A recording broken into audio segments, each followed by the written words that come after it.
Welcome back to another episode of the Entrepreneurial Family Man Podcast. So, guys, I'm taking out Ruthie to dinner tonight, and I got her some roses, so I'm set until next anniversary date. Yeah, that'll do it, You're man. sweet. Way to be a hero. That's like being an awesome Christian just by going to church on Christmas or Easter. It just fixes everything. A faithful person will not go unpunished, but a person who is eager to get rich will be richly blessed. Is that the JV's dyslexic version? I am Chris Niemeyer, here with my good friends Christopher McCluskey, Michael McGreevy, and Jamie Slingerland. We are just four guys who are crazy about our wives.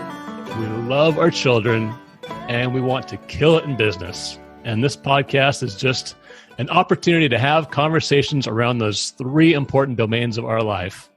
Today, guys, this idea of no quick fixes, of silver bullets, of magic pills. One and done, right? Yeah. It reminds me of those infomercials on late night TV, right? The thing that you put in between your legs and squeeze while you're working in the office. You'll have the perfect buns of steel with little to no effort. Man, oh man, I didn't know where you were going with that one, Slingerland. Late night TV lady, I don't know. Oh, you thought it was going to be inappropriate? Oh, Yeah. never. No. Not from you, no. I thought you were going with the ab electrocution system, the one that you put around your waist and it electrocutes you and automatically creates washboard abs. Oh, did you see mine?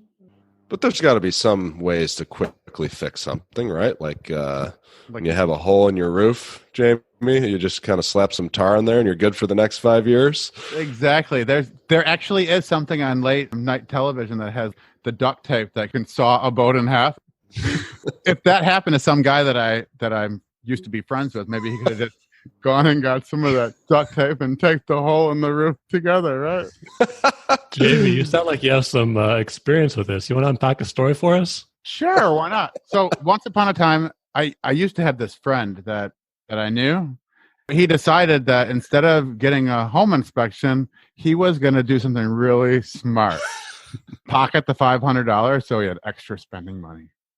He didn't end up getting the home inspection.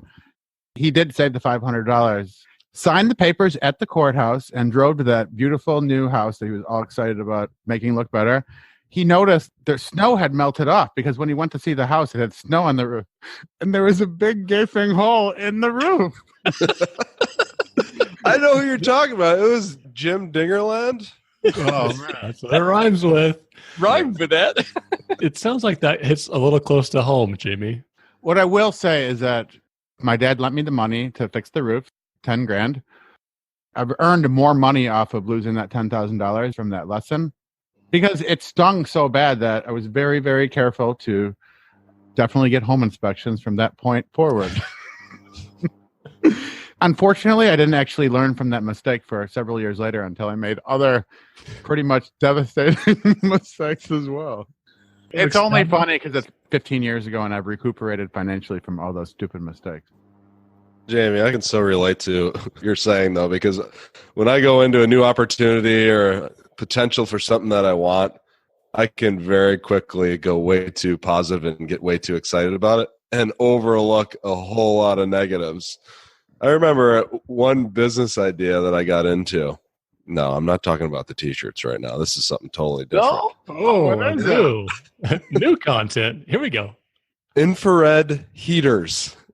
So 100% commission sales job. My job was to sell these little boxes. They were kind of like little furniture style heaters, infrared. They plug into the wall and they're supposed to heat 1,500 square feet. My job was to go around to local hardware stores, sell those units.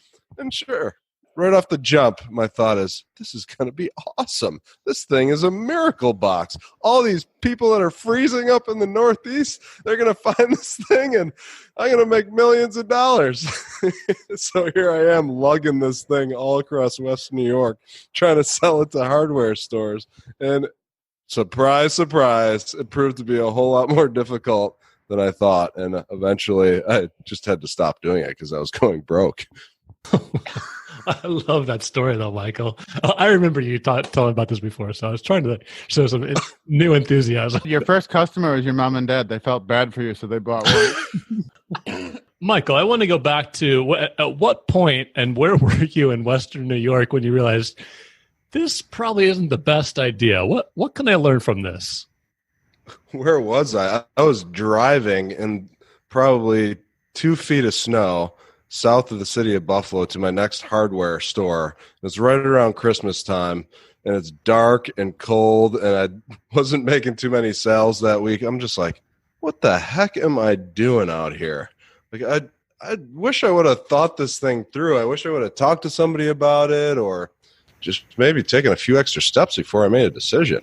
That's a really good illustration, honestly. It's painful and all to listen to, but it's a really good illustration of the point that I think we're trying to hit on this episode, which is that there's a mindset in probably most men that looks for the quick fix, the easy one and done kind of solution to most anything. Like, oh my gosh, my marriage is kind of on the rocks right now. Wonder what I could do to, maybe I should just bring her a dozen roses and that'll fix it. Or fix our financial solution by, I'll take out this low interest loan that I just got a mailer on in the, my junk mail and that'll fix it. Or play the lottery or, sell this next amazing thing that's going to make me $1 million in 6 months.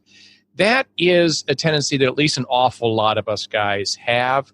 And I'll put my hand up and acknowledge that was very much baked into some piece of me. Maybe it's that 7 part of my personality that is very spontaneous. But to whatever degree it was, my father especially, maybe as a man who had some of the same tendencies, I don't know. But he kind of helped to work it out of me. He didn't beat it out of me. He just challenged me on it all the time. If I heard once, I heard probably a few hundred times. Now, son, don't go off half-cocked. Get all the information before you go diving into something. And he would say it over and over again, such that I had memorized it, and I actually made myself a little sign that said that when I got off to college, because he was challenging me, just don't look for a quick fix. Research something. Don't jump into something, as he said, half-cocked. Sounds like McGreevy. You could have used that quote back in New York. I wish Papa McCluskey would have come to me before I decided not to get the home inspection. Dad is, he's still alive. Dad is an amazing man who is very left-brained, analytical, metallurgical, and nuclear engineer. All of his life, he analyzes things, he plans things, he helps to strategize them.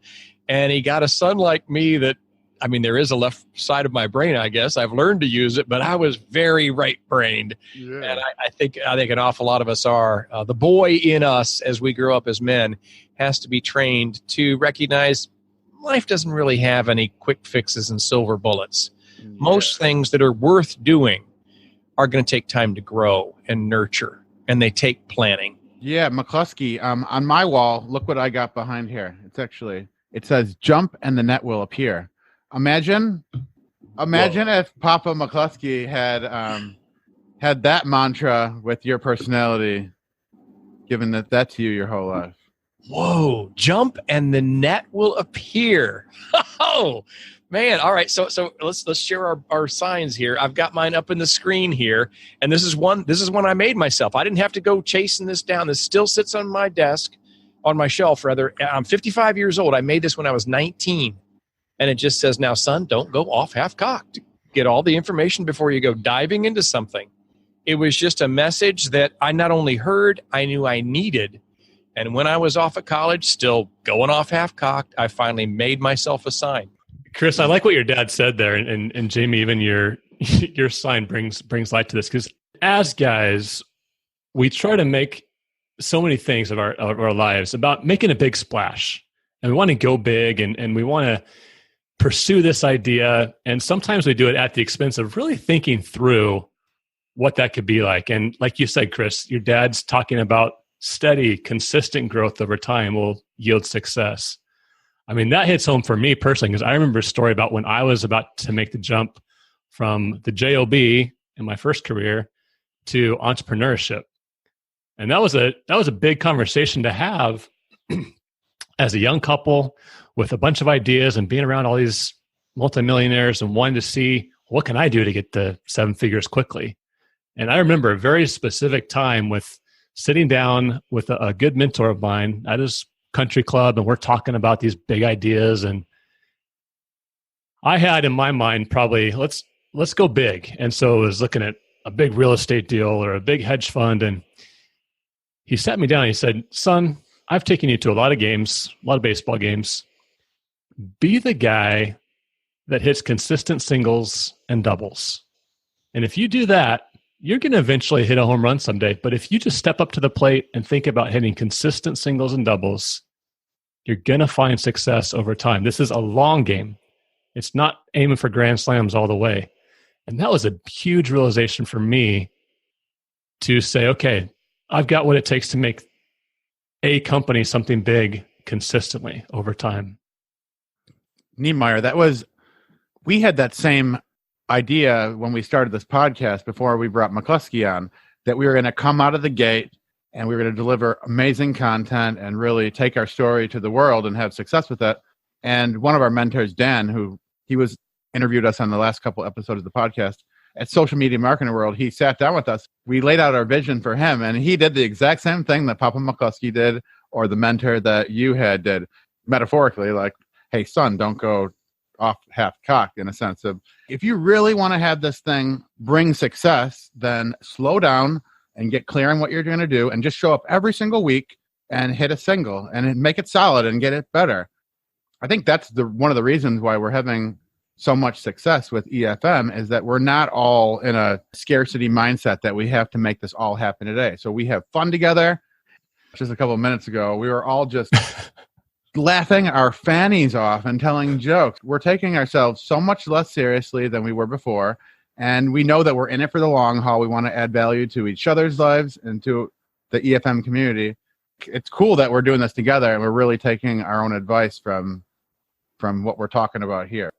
Absolutely, Jamie. And I think this has a lot to do with just even the idea of you bringing up the joke about Valentine's Day on the front end of this conversation with, it's some of those just consistent times of dating your wife that grows over time. It's not to make a big splash on Valentine's Day that's going to make this amazing marriage blossom. It's those consistent deposits over the course of the weeks and months and years together. The same is true for your faith, for your business. I mean, this affects so many domains where we try to find that magic bullet. They're just not out there. No. Let me read that scripture verse that we were talking about. It goes along exactly with what Papa McCluskey was saying. It's from Proverbs 28, verse 20, and it says, "A faithful person will be richly blessed, but one who is eager to get rich will not go unpunished." It's just like trying to make Valentine's Day over the top one time to get all that love and affection in your marriage in one foul swoop, right? It's really quite ridiculous if you think about it like that. But as entrepreneurs, we do, if you're like me, we fantasize about doing like one deal and being able to retire forever with one shot. I think it was Mike that was talking about, like, on a spiritual plane, if you want your family to get them to church on Christmas and Easter, and, that's going to do it. No, it's not. Or like the dad who's wanting to be a hero with the family because he's always having to work and everybody's complaining that he's not available. And so he plans this gigantic, amazing, over-the-top vacation. We're going to go and we're going to do Disney World for days. And we're going to go and see this and do that. And maybe they do, but that's not going to suddenly make up for all that was missed. And you're going to come back to the realities of all that debt that you just incurred, the money that you just lost, the time that you lost from work, whatever, because you're not used to working or moving at that pace. And then it's back to, nope, dad's gone again. There are no quick fixes. There are no one and done kind of things or silver bullet answers for us as men. There is consistency and follow through, persistence, hard work. Jamie, I love the scripture verse that you quoted. That's just it right there. When we want to get rich quickly, we will be punished. Yeah, and I know we're being a little bit extreme with some of our examples, but sometimes it's a little more subtle than that, right? Like sometimes in the spiritual realm, it's, if I could just go to this one retreat and then get my fill, and then I'll be good for the next couple months or so. And that's another example. I remember thinking about conferences that I hadn't been able to go to. Man, if I could just go to Social Media Marketing World Conference man, the people I would meet and the things that I would learn that I could apply to my business, that would be the difference maker for me. And man, it's hard. I don't like that it's this way, but I feel like I'm learning this. Like there isn't one thing that's going to tip the scales for me. It's that daily commitment to doing those small, consistent things that make a difference over the long haul. I love that, Michael. I know we had an episode that was in the early batches of EFM before McCluskey joined, talking about starting a business. Almost feeling sorry for some of these guys that we've seen launch one idea and then they're all distraught because their business didn't take off. We have peers and mentors that are successful entrepreneurs, and they have a list of so many things that they tried and epic failures. Like, obviously, we want to learn from the epic failures, but once they've made a lot of those failures, they've come to that maturity of not putting their family at risk, create a long-term vision, and then shoot for singles and doubles, like what you were saying, Niemeyer. I love what you're saying here about you guys all talking about this steady, long-term vision and consistent growth. I mean, I don't know which multimillionaire it was who kind of joked with the whole idea of, I'm an overnight success. It only took me 10 years, right? That's the truth of success, is that it takes time. You've got to try, you've got to fail, you've got to iterate. You need to learn from those experiences. You need to get a band of brothers around you to grow together, walk with the wise and become wise, as they say. This is the thing we need to focus on in our marriage and our businesses, being fathers.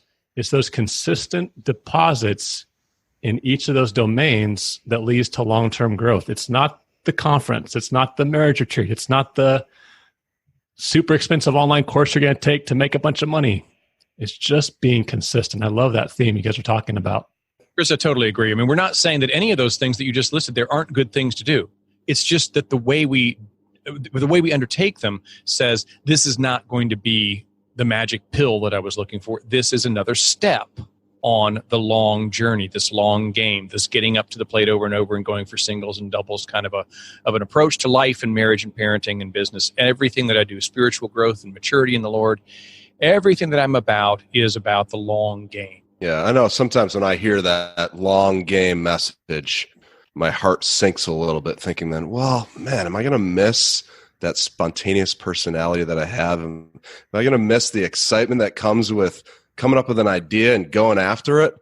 I don't think that's what we're saying here. I think you can have both. You can be spontaneous, you can follow your heart, but also you can get that counsel that you need. You can stay consistent on that path to make sure that long-term that finds success. Yeah, I like that, because you don't want to give up your soul for some long game. You want to keep on having the ideations and the creativity and the spontaneity. But I think what we've talked about today is just this idea of a mindset shift, that when we see those shiny objects that are marketed to us as the quick fix or the silver bullet or the magic pill, that we identify that up front and say, I'm going to change my mind about how I approach this. So what is it for you? Where have you wanted to see a quick fix, but now realize, consistent growth is what needs to happen. Consistent steps forward will make this a long-term success. What's your long game? Focus on that in your marriage, in your business, being a father. Be consistent. And over time, you will find success. Thank you for listening to the Entrepreneurial Family Man Podcast. Visit efmlife.com to connect with us and others like you who are pursuing success in enterprise, family, and marriage. I'm drinking today, McGreevy. Really? I have not been drinking. I'm drinking a lot of water. I don't get this. I think we're in our sweet spot right now. I don't know about you guys. It stinks, man. This is the worst episode we have ever done. Oh, man. For me, it's the best. Thank you for listening to the Entrepreneurial Family Man Podcast. Tip your waitresses. You know how to stop the recording, Nehemiah? Oh, sorry.